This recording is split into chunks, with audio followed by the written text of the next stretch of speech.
Good morning. Welcome on this Wednesday morning. Let's see, it's July 7th today. Welcome.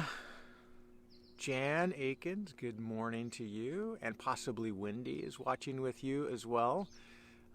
Prayers continuing to go out to you and to Lee. Thinking of you guys. Dana Kreshak, good morning. Welcome everyone this morning. Janisa, good to see you this morning. Barbara Richardson, good morning. And Harry, welcome. Deanne Fine, always good to see your name there. Good morning. Jim and Kathy, welcome everyone. There's my mom, good morning to you. Sally Crocker, welcome. Richard Van Allen, good morning, welcome. Steve and Andrea, looking forward to growth group tonight. Steve and Andrea, hearing about your trip. Glad you're home safe. Mike and Joe Stromberg, welcome this morning. So this morning I wanted to talk about what, in a very, very practical terms, about what living by faith looks like. And this means, obviously it's a very robust idea, very broad. It includes all of our life experience, both the highs and lows of life. And how do we navigate the realities of our world, our relationships, our inner expectations, and so on. And I'm going to borrow from Paul's writing in Galatians when he is reflecting about his own journey, when he says in Galatians chapter 2 verse 20, he says, I have been crucified with Christ. There is some sort of death occurring in Paul's life that with regard to his own ego, his own self-identity. I have been crucified with Christ. It is no longer I who live, but Christ lives in me. The life which I now live, I live by faith in the Son of God, who loves me and has delivered himself up for me. So there is this sense in which Paul is completely identifying his self with Jesus and navigating his life by faith. And so I'm going to take that principle and apply it very specifically to an area that I am always working on in my own life. And that is this idea of the expectations I have of life and my own experience and my own relationships with people, my expectations, and when those expectations don't align with my actual experience. Reality is another way of saying this. And so another way of looking at this is sometimes I have unrealistic expectations. And they're not inherently unrealistic.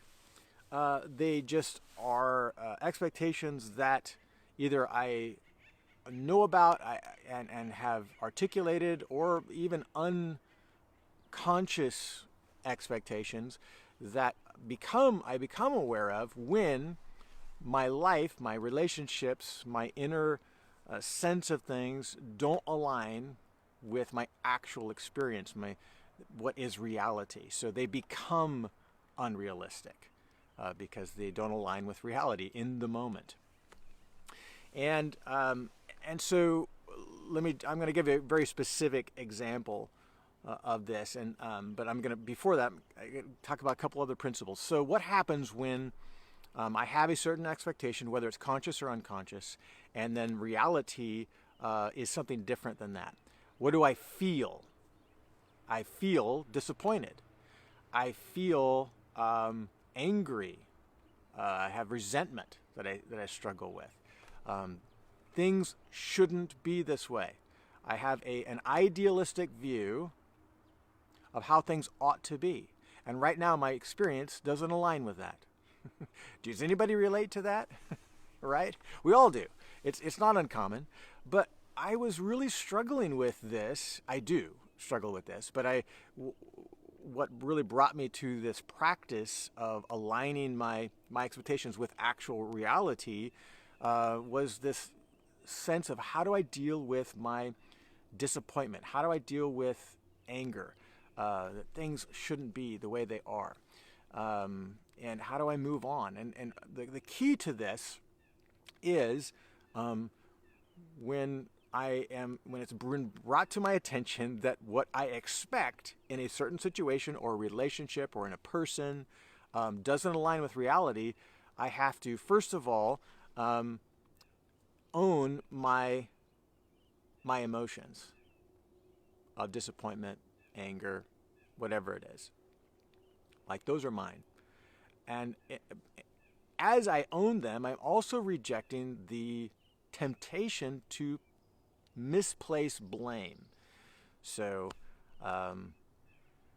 I'm on my way to do something and something happens with my vehicle, a flat tire, something that delays I have an expectation. I want to be at a place at a certain time. I have a certain desire to experience something, and now that experience, that forward progress, whatever it is being thwarted by my breakdown, my flat tire, my whatever. My car won't start. Something. I locked my keys in my car. Something has this new reality is being presented to me that is in conflict with my expectations. And I want to place blame. I want to, I got a flat tire. There was an object in the road. How did that object get in the road? Did someone discard that? Is someone being negligent? Why is this affecting my life? I want to place blame to God. Why did you allow this? And there's anger and disappointment.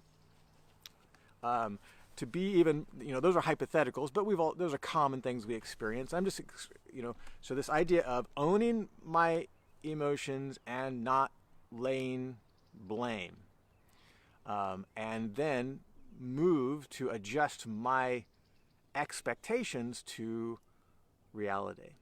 So this is, how do I do this? I have to trust God in this process. I have to allow the Spirit of God to help me navigate my emotions, to not unnecessarily lay blame or misplace my anger with someone who I think is at fault, or God, these things, so that in the end, the goal is I am able to find peace and comfort in the midst of a situation I would not prefer, or when a relationship is disappointing, or someone makes a decision that isn't my preferred reality, right? I don't have any control over what other people do, but I do have a preference as to what they do. And so I'll give you a very specific, it might be helpful if I give you a very specific real life example.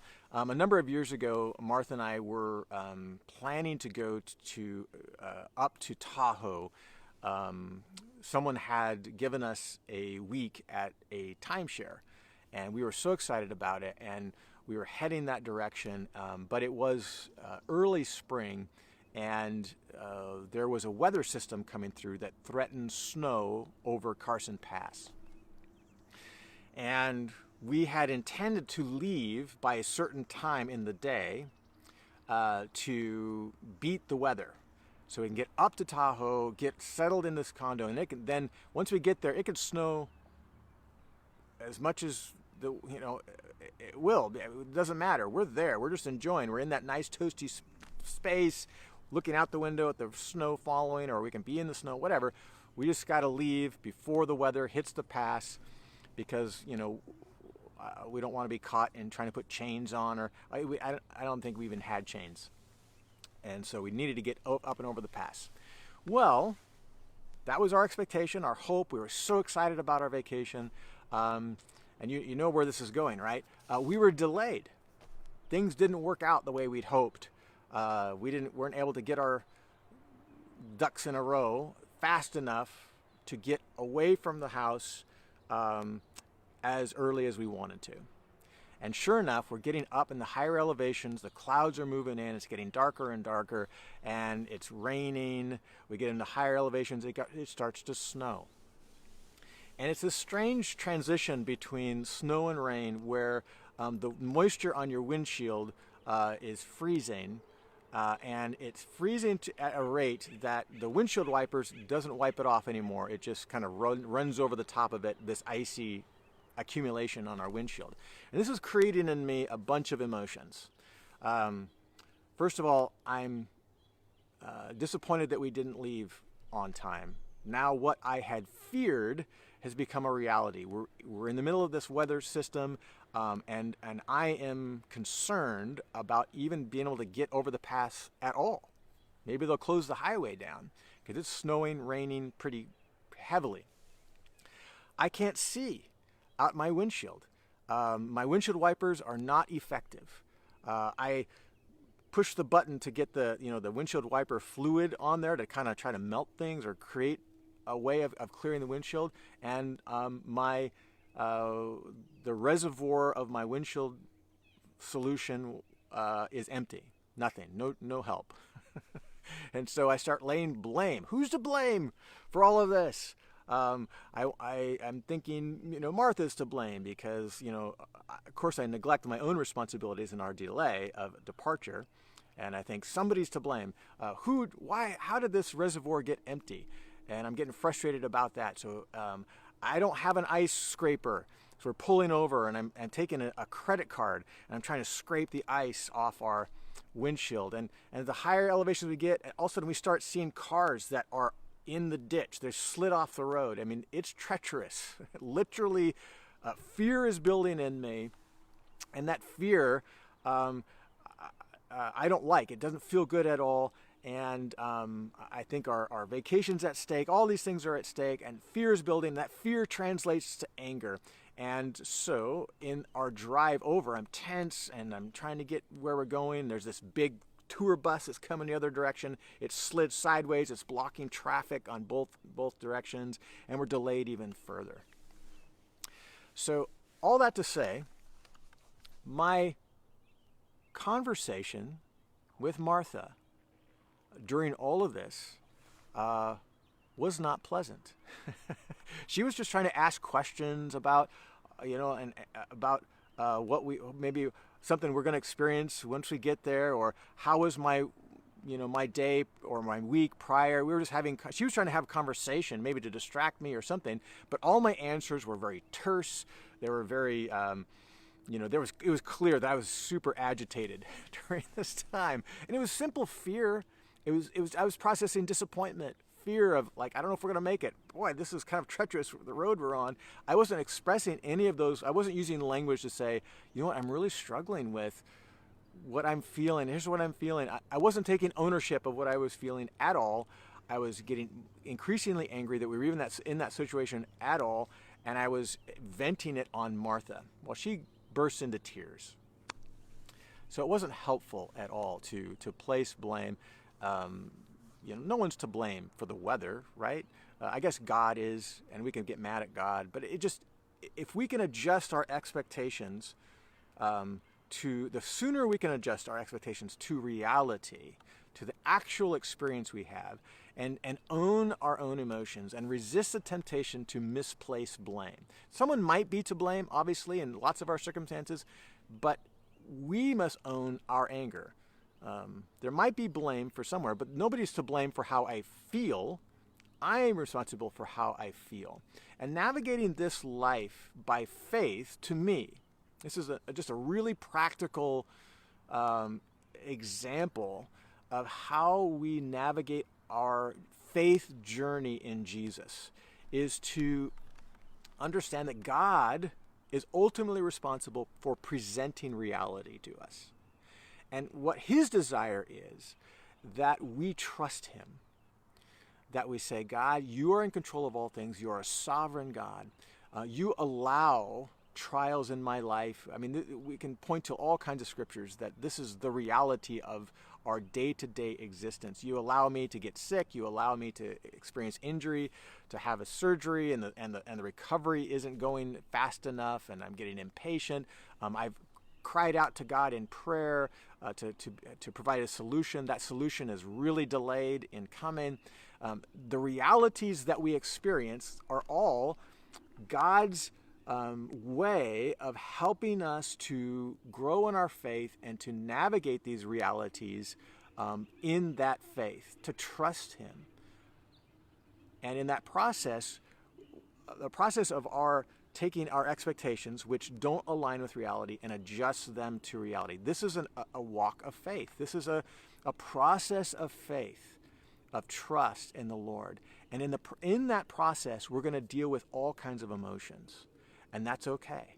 These are the emotions that we have to own them. We have to say that these are my emotions. And I'm going to own my anger, I'm going to own my resentment, I'm going to own my disappointment, and I'm going to align my expectations to the realities that God has presented me in this sinful, fallen world where things just don't go right.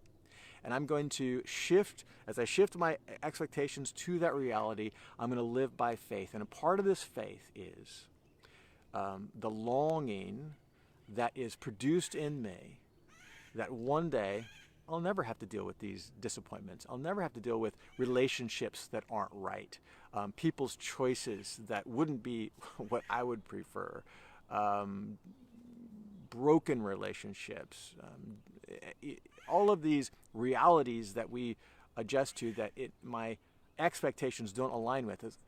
Every time I'm presented with this, I can find peace and rest and comfort in my faith journey when I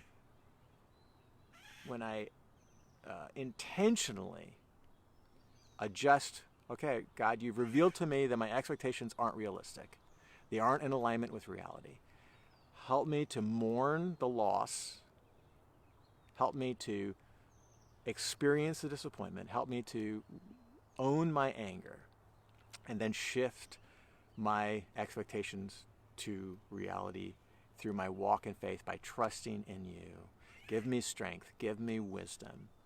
And as I trust in you, then that peace will return. And as long as our expectations and reality are always in alignment, we'll have some sort of peace as we trust the Lord in this journey. So doing this on a day-to-day basis and practicing this without laying blame unnecessarily or misplacing our anger by saying, you're responsible for my emotions. That's just not reality. We have to be responsible for our emotions and adjust our expectations to the reality that God presents us. This is a walk by faith. I have been crucified with Christ. My preferred reality, my expectations, I crucified with Christ. There's some death that occurs. It is no longer I who live, my preferred reality, but God, Jesus, who lives in me. God gave up his life for me. God's preferred reality, his will, included Jesus becoming a man, suffering, dying for me. He adjusted his expectations for me by coming down and providing a way for my redemption. I have been crucified with Christ. It is no longer I who live, but Christ lives in me. The life which I now live, I live by faith in the one who loves me and has delivered himself up for me. So God, help us to walk this journey by faith, adjust our expectations to reality, own our emotions, and move forward. So Lord bless you today, and as you practice that, and we'll see you again tomorrow morning.